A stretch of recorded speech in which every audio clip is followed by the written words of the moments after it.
And welcome back to Daily Flash. I'm Mitch English. Today is St. Patrick's Day, and most of us are going to celebrate maybe having a pint or two of Guinness or maybe some green beer with corned beef and cabbage, right? Well, is that how they actually celebrate St. Patrick's Day in Ireland? Here to talk about St. Patrick's Day and how they observe it there on the Emerald Isle is author JULIANNE STANZ. She was born and raised in Ireland. She now lives right here in the United States. JULIANNE, thank you for coming back on the show. You're so welcome. Thank you so much for having me. Happy St. Patrick's Happy Day. St. Patrick's Day to you. I don't know if you saw me at the top of the show. I attempted to do an Irish accent. I want to get some tips at the end of all this. But first, we want to find out, give us a little bit information about St. Patrick. All I really know is he got snakes out of Ireland. Is that the case?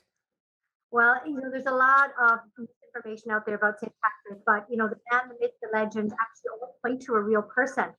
And so when we look at St. Patrick, we learn a little bit about his life. First of all, he wasn't actually Irish. He was a Roman official born somewhere in Britain. We're not sure if it was Wales or Scotland or the mainland of England.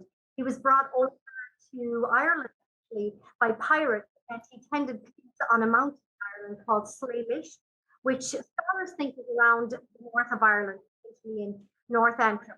He escaped from his captors and was brought back to his family, and then he escaped once more, sent for training in Europe, and sent back to the Irish as one of the first bishops of Ireland.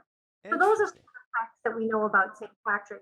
Fun little fact, there have never been snakes in Ireland, but they have come to be associated with St. Patrick. Well, I'm moving to Ireland then because I hate snakes. I love it.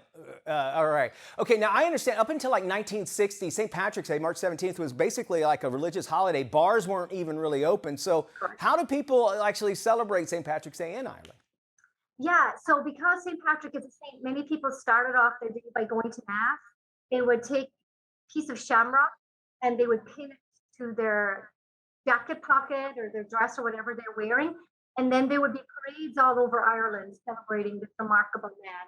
And of course, all of those parades have Irish music and dancing and culture at the center of them. And many Irish families ended up in a pub afterwards where there's storytelling and Irish dancing and Irish music at the center of those celebrations.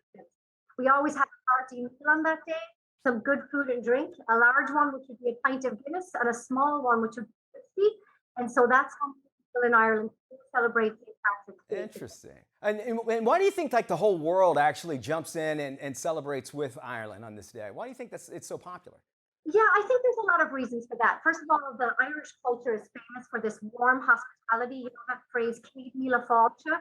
That means 100,000 welcomes. And I think the famous pub culture of Ireland has contributed to that. But I also think St. Patrick's legacy has extended beyond Ireland. We've been a population that's given the world a lot of immigrants. Almost 40 million Americans claim Irish ancestry. And in the history of Ireland, almost 1 out of 2 Irish people have left this country, this beautiful country of Ireland, much like myself, and gone all throughout the world and brought our culture and tradition and heritage with us. I love it. And all right, so I want to go back to it. I want to make sure I perfect my Irish accent here. What's the secret to doing a good Irish accent? And don't pronounce your THs. So say the instead of that. Oh, okay. Well, I don't do that anyway. I love all this information. If folks want to find out more about your homeland, where would you want them to go and check it out? There's a lot of different places you can find out about Ireland. The Irish Heritage Board and the Tourism Ministry are great sources. If you want to find out more about St. Patrick Centre in Downpatrick in the north of Ireland is an amazing centre of wisdom around his life. You can also connect with me at JulianneStanz.com or pick up a copy of my book, Braving Sin Places, which has all of the sites and sacred places associated with St. Patrick. Very good. Well, thank you so much, Julianne, for joining us. Aaron, go bra and have a fantastic St. Patrick's Day. Thank you for sharing a little history there. I love learning stuff like this, and I'm going to work on that accent, okay? That's good. You have to practice that, as we say in Ireland, Gurmila Mahagut, which is 100,000. Oh, well, very nice. All right, I'll have to write that one down. Thank you so much for joining us. We really appreciate it.